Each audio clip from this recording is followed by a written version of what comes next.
Copyright disclaimer. Under Section 107 of the Copyright Act 1976, allowance is made for fair use for purposes such as criticism, comment, news reporting, teaching, scholarship, and research.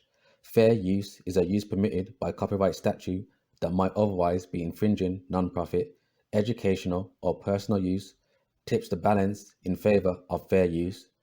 The footage I use in this video is for education and critique purposes. Fair use.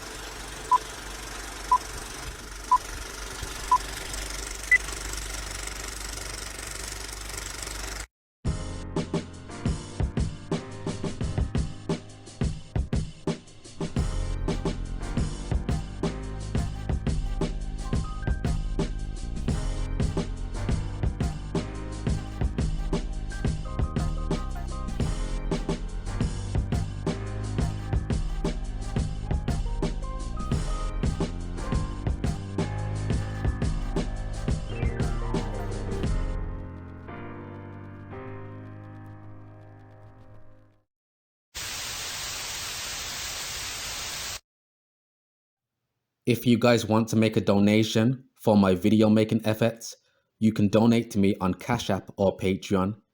Even if it's a minimum of £1 on Cash App or £2 on Patreon, it will be much appreciated. But with that being said, as usual, please subscribe, like the videos. Let's get straight into it. Black people have been lied to about their history by the education system, by the public school system, pop culture, TV shows, movies, documentaries, etc.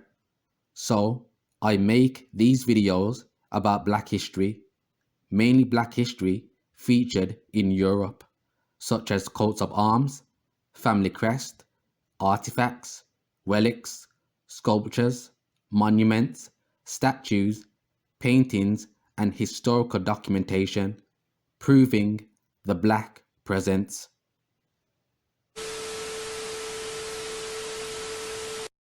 Shalom people, welcome to episode 3 of Family Crest. In today's episode, we are going to be going over Skofja Loka. Now this episode is going to be a bit different from the first two because it's not really focused on a particular family per se. It's more focused on a location and the brotherhood of bishops. But with that being said, what is Skofja Loka? Now for those who don't know, Skofja Loka is a town located in Slovenia, which is in Europe, and it's famous for its medieval town. But before we get into the history of Skofja Loka, what we're going to do, we're going to analyze the different variation of the coats of arms that is used for Skofja Loka.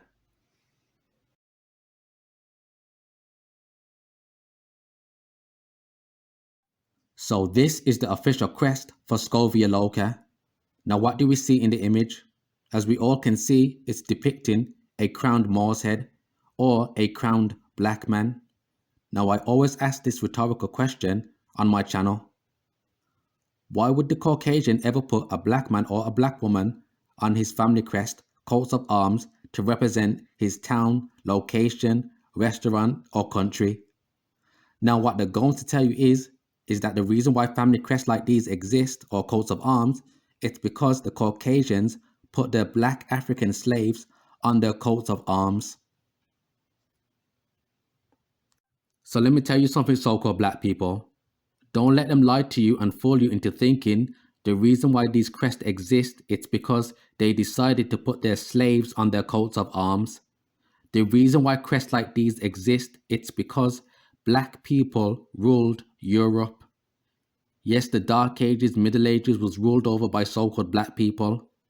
The kings, the queens, the lords, the dukes, the barons, the archdukes, the princes, the duchesses, the popes, the cardinals, the knights.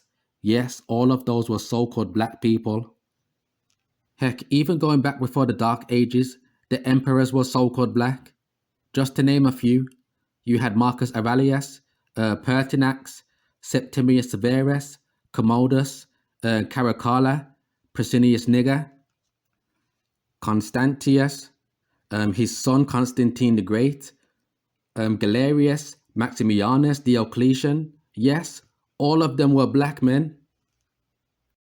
And I know this may come as a major shock to a lot of you black people, especially to you black people that are new or are not privy to this type of information. Because now you might be asking to yourself, well, KMZ, if so-called black people during the Middle Ages were the kings, the queens, the lords, the dukes, the barons, so on and so forth, who, what, when, and why was the Caucasian during that time period? Well, that's a very great question. He was known as the wild man, or they were known as the wild people. So who are the wild people? The wild people lived in forested regions, they lived in the woods, they lived in mountainous regions, they lived in dank burrows, and they lived in caves. Now these people grew excessive body hair and they walked around on all fours. They indulged in things like cannibalism, they had intercourse with animals, they didn't bathe, they didn't shower, they harbored body lice and fleas. They muttered unintelligible sounds. You know, when you have people go like, because they couldn't speak any language. They were cast off from society. And this is why he calls it the Dark Ages. So why was the Dark Ages called the Dark Ages? The Dark Ages were between the 5th and the 14th centuries, lasting 900 years. The timeline falls between the fall of the Roman Empire and the Renaissance. It has been called the Dark Ages because many suggest that this period saw little scientific and cultural advancement. Yes, little scientific and cultural advancement for the Caucasian, because during this period he was known as the wild man and wild woman of the woods. He was cast off from society, and him being cast off from society was fulfilling biblical prophecy. I went over this in my Byzantine icons and Black Russian video towards the end. But this is why he loves to tell you that nothing really went on during the Dark Ages. Well, the elite Caucasians, they know true history. And this is another reason why they call it the Dark Ages, because they knew dark people were in rulership. Once again, that's proceeding to the elite Caucasians. And for the YouTube police, this is not hate speech. This video is for educational purposes. So like I said, I already went over this in my Byzantine icons and Black Russian video. So what we're going to do, I'm going to read the key parts, which I've got highlighted here because it showcases the condition that the wild people were in. So the wild man was a skilled hunter. Now that was the only redeeming quality about Esau. So indeed, his inept social abilities. Thought to crawl around on all fours. When he killed game, he ate it completely raw. The wild man also indulged in cannibalism. Illustrations of the 14th century depict the wild man on all fours at bay. Incapable of speech, the wild man muttered only unintelligible sounds or none at all. Thought to live in remote, mountainous, and forested regions. The wild man was said to make his home in caves, rocky crags, dank burrows, hollows in tree trunks. The wild man lived only in places unfit for human habitation, in fens and woods, in water and in mountains, in caves and in bushes. Now you see why these people, or the elite I should say, have to go through great lengths to cover up history. Now somebody made a comment in my section stating, why is it when black history gets revealed, the nations go mad? And somebody replied, because when true black history is shown, it reveals who these other nations weren't. These people, they were not the Vikings, they were not the Celts, they were not the Scottish clans, they were not the Norsemen, so on and so forth. All of those factions were so-called black people.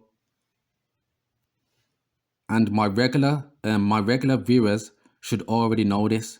But when I make these family crest videos, I like to give like a quick summary or a quick breakdown for any of the black people that are new to my channel.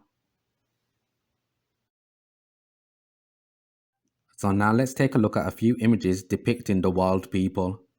So as we can see from this first image, we can see in the middle, you have the wild woman, and on her right and left hand side, you can see the two wild men. Now what do they all have in common? As we all can see, they all have that matted, excessive body hair. So here is an illustrated manuscript depicting a wild man and two wild children. Now even the kids have excessive body hair. Here's an image of a wild man crawling on all fours.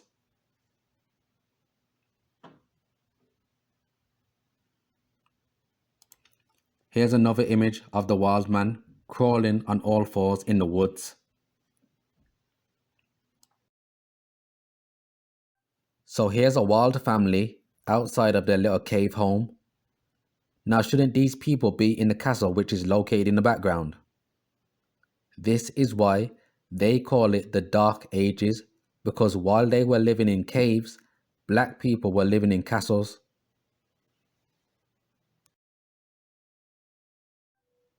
So I've shown this image before. So as we can see from these two coats of arms, we can see the wild people holding up the coats of arms of their black overlords. So actually, in hindsight, the black nobility put their servants on their family crest. Now you see the difference between the two.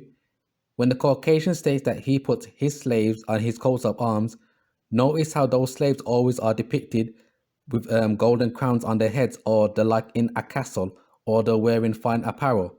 But as you can see from these two coats of arms, they are depicted as naked people with excessive body hair. Once again, these people were not ruling, they were in servitude. So black people, as an extension, you did not get your European surnames because you inherited it from your white slave master. Your surnames like Smith, Kelly, Moore, Edwards, Anderson, Roberts, MacDonald, Richard, Stewart, Taylor, White, Brown, Cox, Walker, Evans, Watts, those are your original names. But like I said, all my regular viewers should already know this information. That was just for any of you black people that are new.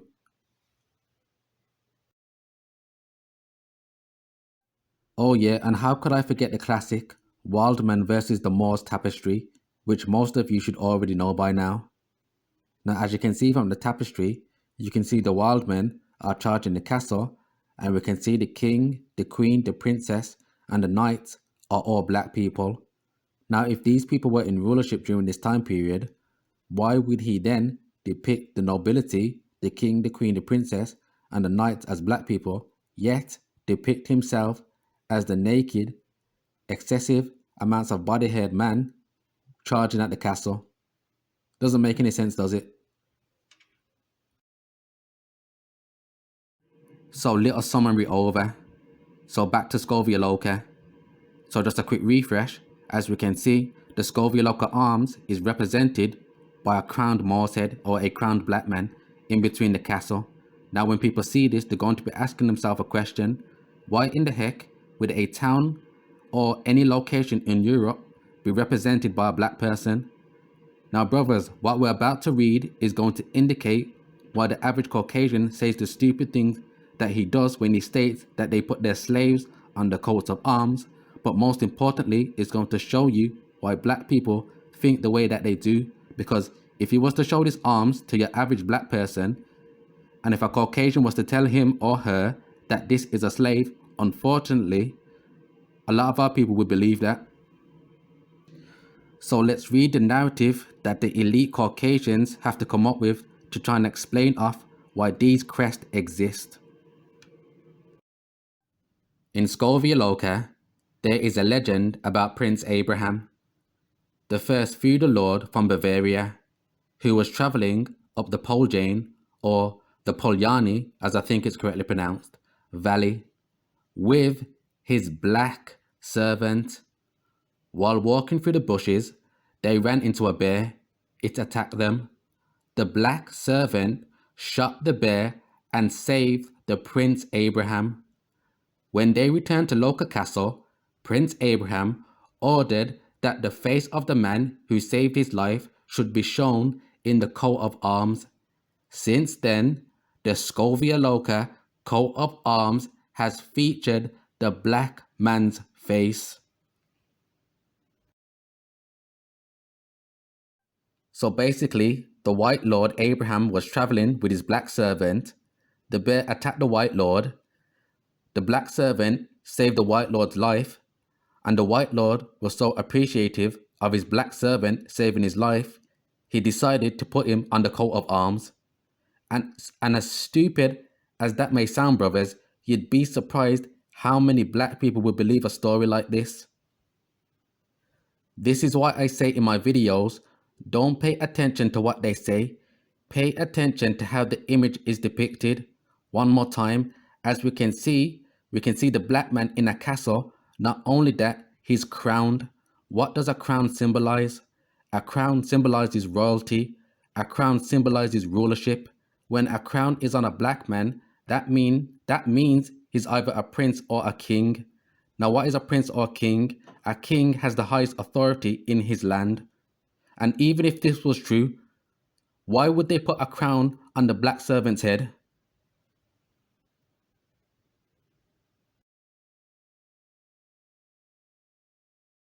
So here's another variation of that stupid story. So the legend says that a landowner, Abraham from Bavaria, has been traveling through the Poljanska valley with his servant, a black man. In the dark forest, they encountered a giant bear. The servant killed the bear.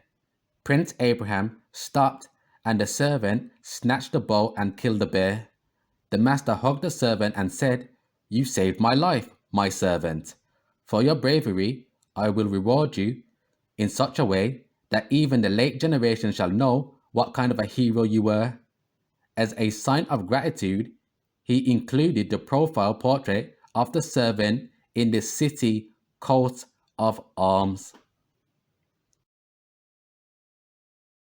So here is another variation of the story, and as you can see, it's in cartoon form, which looks like it's appeasing to children, and this is what they teach their kids. This is why I say when the Caucasian child goes into the public school system, he learns that he is the original man, that all ancient civilizations were started and pioneered by him, that he is the great inventor, he is the great philosopher, the scholar, the teacher, he has the highest IQ.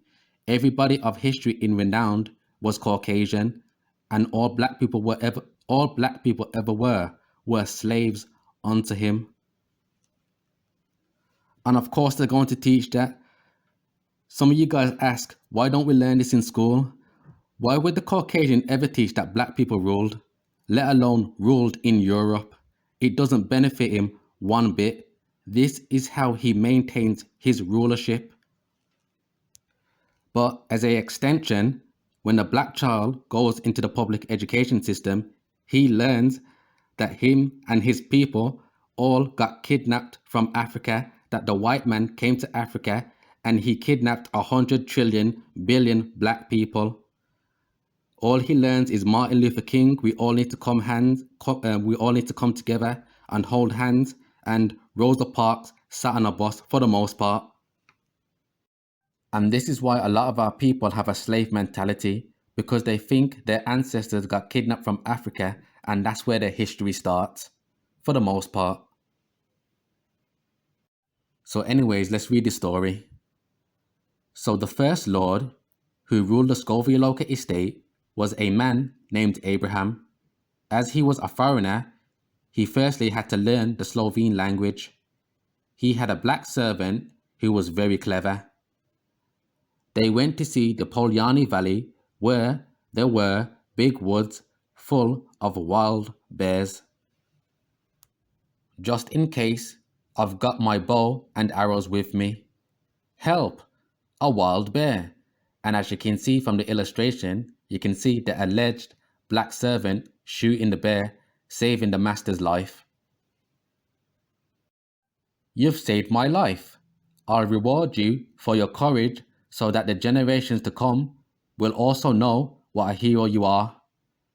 As soon as Abraham returned to the castle, he ordered the head of his rescuer to be painted on the coat of arms.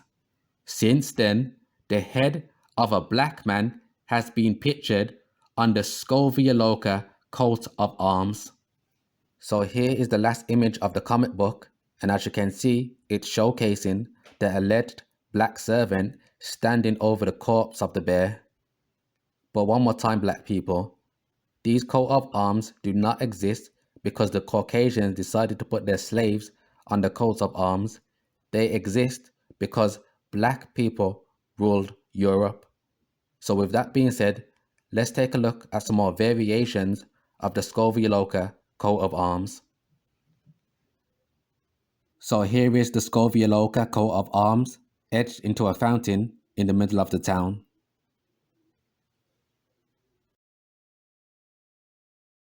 Here is a seal or a coin of Skofja Loka.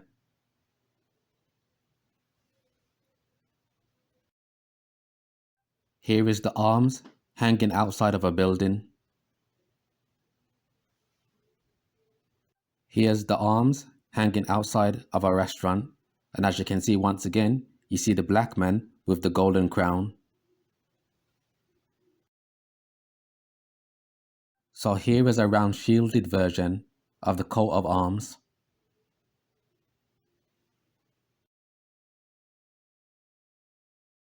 Here's another variation with the castle in the background being white this time. Here's more of a cartoonish version of the Skofja Loka coat of arms.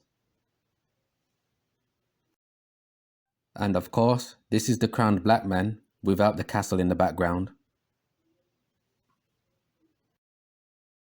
So now that we went over the narrative, let's get some real history of where this coat of arms originates. So Skofja Loka, origin and meaning. The black Moor's head with a crown is the symbol of the state of Freising, now in Germany. Skofja Loka was a possession of the bishops until 1803. So now we're going to go over the Freising bishops. So Freising, now for those who don't know, Freising is a town in Bavaria, Germany.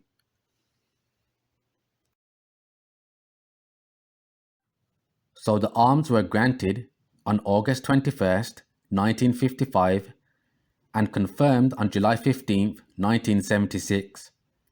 The upper part of the arms shows part of the arms of Bavaria, Bayern, and stand for the former areas of Kranzberg and Meusburg in the district. The Moor's head is a false representation of Saint Corbinianus, the patron saint of the Diocese of Freising. Saint Corbinianus was Bishop of Munich in the 7th century. The picture is derived from pre-heraldic coins, and it's unlikely that the bishop was a Moor. So stop right there. It's not unlikely that it was a Moor. The bishop was a Moor. And when I use the term Moor, I'm using the term Moor as a reference for his skin complexion. If Saint Corbinian was walking around today, he would be classified as a so-called black man. And don't worry, I'm going to go over Saint Corbinian later. So the state of Freising, it was a free state ruled by the bishops. And this is why, brothers, you see a lot of the different variations of the coats of arms with the black man on a castle. Because a lot of these bishops owned castles, because A lot of them come from aristocratic and noble families, and I'm going to go over some of the bishops later. So the state of Freising, it was a free state ruled by the bishops, became part of Bavaria in 1803. The Moor's Head is also used by some other municipalities, not only in Germany, Garmisch-Partenkirchen, Mittenwald, Ismaning, but also in Inischen and Austria, St. Peter am Kammersberg. And for those who don't know, those are the locations that you can find the coats of arms. The city of Freising does not use the head, but a boar, which also plays a role in the legend of Saint Corbinianus. So Saint Corbinian. Saint Corbinian was a Frankish bishop. So stop right there. The fact that he was Frankish, we already know he was a so-called black man. Yes, the Franks were black people. Brothers, all the people that stem from the Germanic tribes or Germanic peoples were so-called black. You know, the Goths, the Anglo-Saxons. Yes, they were so-called black people. So the Franks were a group of Germanic peoples whose name was first mentioned in 3rd century Roman sources and associated with tribes between the Lower Rhine and the Ems River on the edge of the Roman Empire.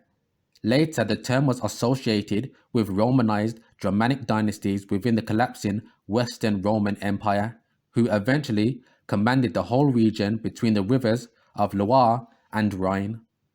They imposed power over many other post-Roman kingdoms and Germanic peoples, beginning with Charlemagne in 800. Now, I went over Charlemagne a bit in my Kevin Hart and the Holy Roman Empire, Does Kevin Hart Know Something video, and I proved that Charlemagne was a black man in that video. So if you haven't seen it, go watch that video. So beginning with Charlemagne in 800, Frankish rulers were given recognition by the Catholic Church as successors to the old rulers of the Western Roman Empire. So proving even further that the Franks were black, let's get a Frankish ruler. So this is a painting done by Jean Fouquet, and this is none other than Robert the Pious, or Robert II, King of the Franks. And as we all can see, he's a so-called black man, as well as his entourage in the background. Now you see what these paintings look like when they haven't been whitewashed? A lot of these paintings are hidden in places like the Vatican, the Smithsonian, Ivy League schools, so on and so forth. Brothers, a lot of these rich, elite, white billionaires, they have paintings like these as private collections, which they hide from the public. But yeah, Robert II was from the Capetian house, or the Capetian dynasty, which was founded by his father, Hugh Capet. Now his father was king of the Franks from 987 till 996, and he was the first king from the house of Capet. So Saint Corbinian was a Frankish bishop. After living as a hermit near Chartres for 14 years, he made a pilgrimage to Rome. Pope Gregory II sent him to Bavaria. His opposition to the marriage of Duke Grimoald to his brother's widow, Biltrudis, caused Corbinian to go into exile for a time. Corbinian was born and baptized as Waldegisso at Chartres, near Melun. Now I know all my French-speaking brothers and sisters out there are probably getting triggered that I'm not pronouncing these words correctly. In Frankish territory, he was named after his father, who may have died when Corbinian was an infant.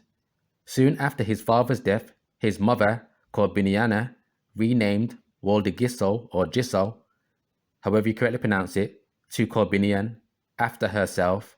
Nothing else is known of his childhood. The early source of Corbinian's life is the Vita Corbiniani of Bishop Arbio of Freising. Now, Arbio of Freising was obviously a Freising bishop, and he was pretty much raised by Corbinian's brother, Ehrenbert.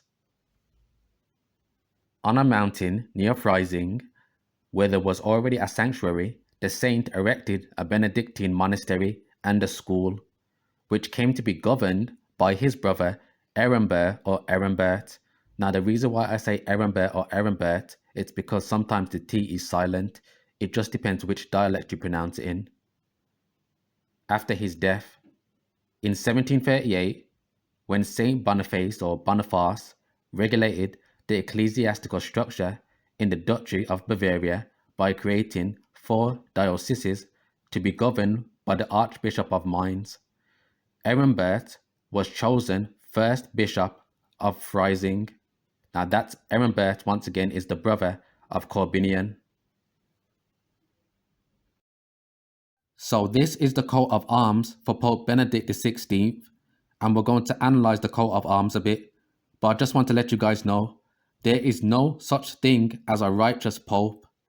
Basically, the best way I can simplify it is that what the Pope is, he is the left-hand side version of Christ on the earth.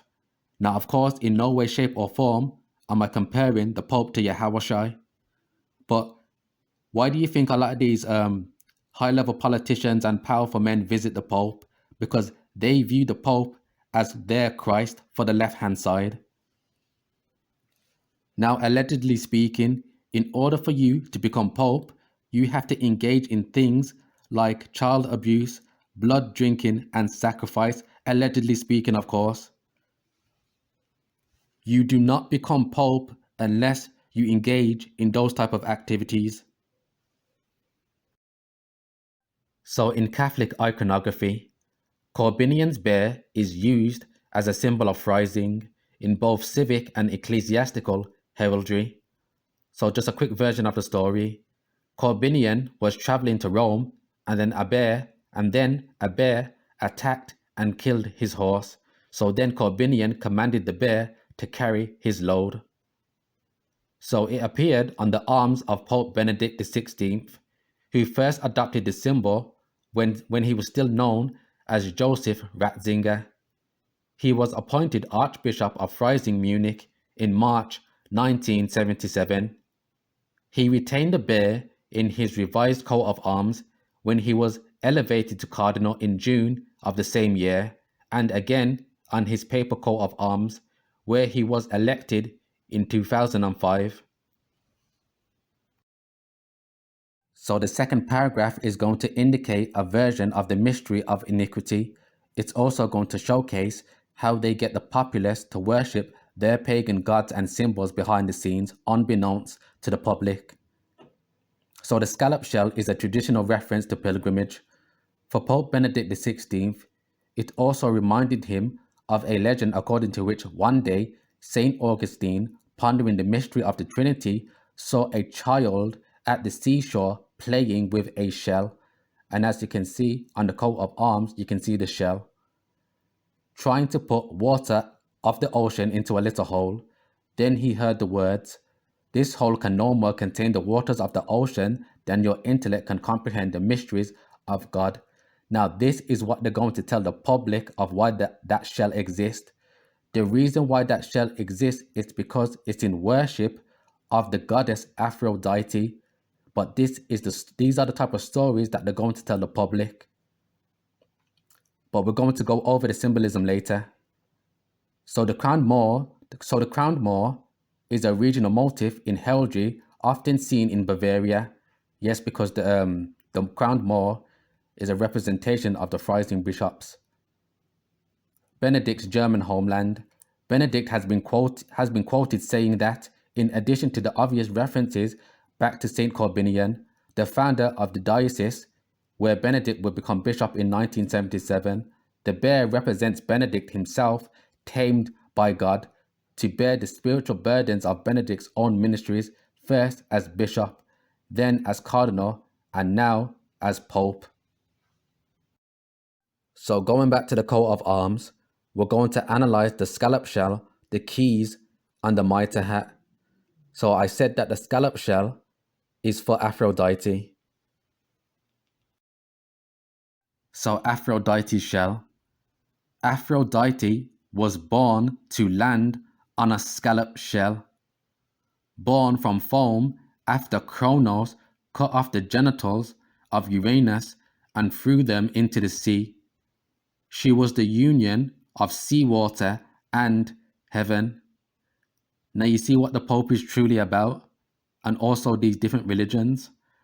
Now when some of our people when they find out about what these religions are truly about, they reject the Bible by association. Religion has nothing to do with the Bible. Religion uses the Bible as a front. And as you can see, here is Aphrodite, also known as Venus, emerging from her scallop shell.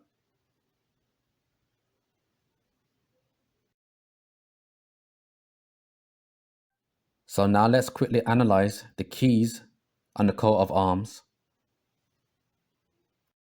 So the keys of heaven refers to the image of crossed keys used in ecclesiastical heraldry to represent the metaphorical keys of the office of Saint Peter, the keys of heaven, or the keys of the kingdom of heaven. Now that's what they're going to tell you and the public. Let's see what these keys really mean to them. So the pagan god Janus. In ancient Roman religion and myth, Janus is the god of beginnings, gates, transitions, time, duality, doorways, passages, frames, and endings. This is what the keys truly represent. He is usually depicted as having two faces. The month of January is named for Janus. All these months are named after pagan deities. So this is the god Janus. And look at the key he is holding. It looks exactly like the crossing keys or the keys of heaven, doesn't it?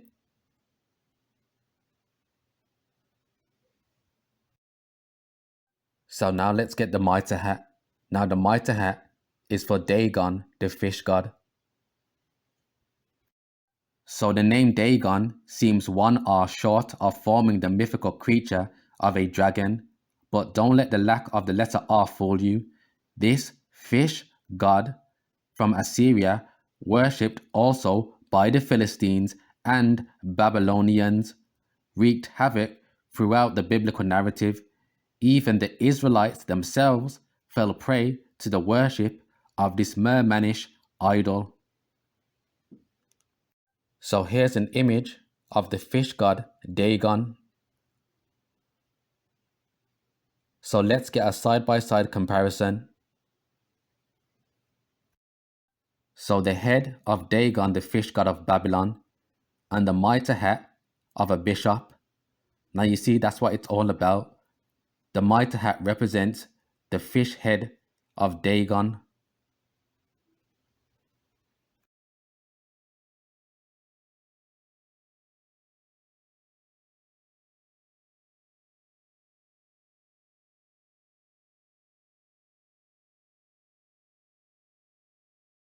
So I mentioned that the Freising bishops come from aristocratic and noble families.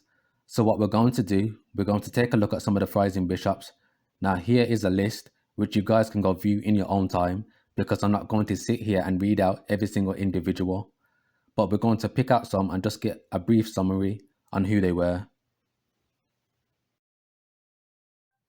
So of course, you're going to have to ignore all the whitewashed images that you may see on the right hand side. You're also going to have to forgive me on my pronunciation on some of these words. So Philip of the Palatinate. Philip of the Palatinate was Prince Bishop of Freising and Nuremberg. He was a member of the House of Wittelsbach. Now the House of Wittelsbach is a German dynasty with branches that have ruled over territories such as Bavaria, the Palatinate, Holland, Zealand, Sweden, Hungary, and Bohemia. And the son of Elector Palatine, Philip the Upright. Now Philip the Upright was an Elector Palatine of Rhine from the House of Wittelsbach, and Margaret of Bavaria, Among 14 children, he was the second oldest son. So when he was the Bishop of Freising, Philip defended the Diocese of Freising successfully in the turmoil of the German Peasants' War. He managed to keep the Bavarian dukes out of the policy of the bishopric. He initiated many construction projects and is buried in the Freising Cathedral. So Henry of the Palatinate. Now this is one of the brothers of Philip. That's the dude who we just read about previous. So Henry of the Palatinate was Bishop of Utrecht from 1524 to 1529, Bishop of Worms from 1523 to 1552, and Bishop of Freising from 1541 to 1552. Hendrik descended from the house of Wittelsbach and was a son of Philip, Elector of Palatine. He was canon in Cologne before he was, at the recommendation of the Archbishop of Cologne, Bishop of Utrecht, elected by the chapters and burghers of Utrecht. But he lacked the support of Charles V, Holy Roman Emperor, and Charles, Duke of Guelders. Now all these names that we are reading are all of black men or black women. None of these people were Caucasian. I always have to throw that reminder out there. So who made life difficult for him? In the bishopric, Henry faced a faction struggle. He entertained the idea of building a fort in the city or inside the city of Utrecht to keep the citizens in check. This idea would later be realized by Charles V as the Wegenberg. So Ernest of Bavaria. Ernest of Bavaria was Prince Elector Archbishop of the Archbishopric of Cologne from 1583 to 1612 and successor of the expelled Gebhard Truches von Waldburg. He was also Bishop of Münster, Hildesheim, Freising, and Liège. Like I said, I'm going to have a hard time pronouncing these names. And his father was Albert V, Duke of Bavaria, and his mother was Anne of Austria. So Hitto of Freising. Hitto of Freising was the 6th Bishop of Freising from December 811 to 835. He was descended from the Huosi, if I'm pronouncing that correctly, family, part of the Bavarian upper aristocracy. In 794, the cleric became the deacon of Freising Cathedral and was frequently named as a witness in the Freising documents. Now the Husi family, or Huosi, however you pronounce it, were one of the Urado noble families in the stem of the Duchy of Bavaria.